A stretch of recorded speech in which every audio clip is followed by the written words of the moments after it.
Europe के 27 देशों में जून में चुनाव होंगे। इस दौरान अनुमान है कि लगभग 450 मिलियन वोटर यूरोपियन संसद सदस्यों को चुनेंगे।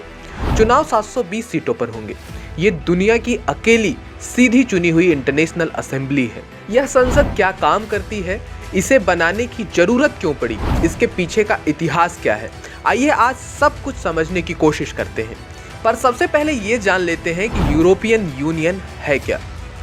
यूरोपियन यूनियन 27 देशों का एक समूह है जो एक स्ट्रॉन्ग इकोनॉमिक और पॉलिटिकल ब्लॉक के रूप में वर्क करता है। इसके 19 सदस्य देश अपनी ऑफिशियल करेंसी के तौर पर यूरो का उपयोग करते हैं, जबकि 8 सदस्य देश बुल्गारिया, क्रोएशिया, चेक गणराज्य, Denmark, Hungary, Poland, Romania, Sweden euro का उपयोग नहीं करते हैं। हर 5 साल में होने वाला ये चुनाव केवल यूरोप नहीं बल्कि दुनिया पर असर डालता है। असेंबली में अगर राइट विंग के लीडर चुनकर आते हैं तो वो तय करेंगे कि देश की सीमा कौन पार कर सकता है, कौन नहीं।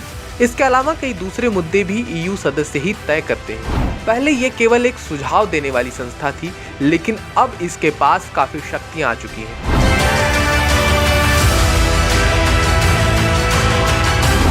शुरू में इस असेंबली का काम यूरोपियन यूनियन के फायदे की बात करना था। बात को मानना या न मानना देश की मर्जी पर निर्भर करता था। पर अब मेंबर ऑफ यूरोपियन यूनियन देशों की सरकारों के साथ मिलकर नए नए कानून बनाते हैं।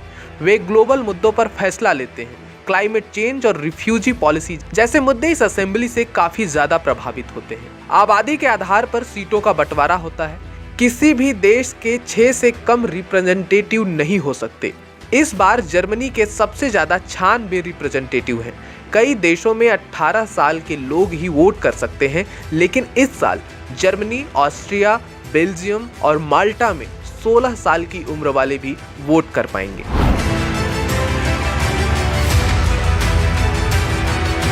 लंबे समय से दक्षिणपंथी यूरोपियन पीपल्स पार्टी और वामपंथी progressive alliance of socialist and Democrats काफी ताकतवर रही है। पर इस बार के चुनाव में कई और भी पार्टियां एक्टिव हैं। चुनाव में एक्सट्रीम विचारधारा वाली पार्टियां तेजी से पैर पसार रही हैं। पुरानी पार्टियां भी एक्सट्रीम विचारधारा अपना रही हैं। पार्टियों के विचारधारा में बदलाव की वजह यूरोप की जनता है, क्योंकि ज्यादातर यूरोपियन का ये सोचना है कि रिफ्यूजीज आकर रिसोर्स बांट रहे हैं। उन्हें ऐसा लगता है कि कई समूह अपने साथ धार्मिक कट्टरता भी ला रहे हैं। आपको बता दें, इस साल यूरोपियन पार्लियामेंट के अलावा 50 से ज्यादा दूसरे देशों में भी चुनाव होने जा रहा है। जून में भारत के चुनाव की तस्वीर साफ हो जाएगी। नवंबर में होने वाले अमेरिकी चुनाव की भी खूब चर्चा है। कुल मिलाकर ये साल दुनिया के लिए बहुत इम्पोर्टेंट साबित हो सकता है। Bureau report, Bharat Shri.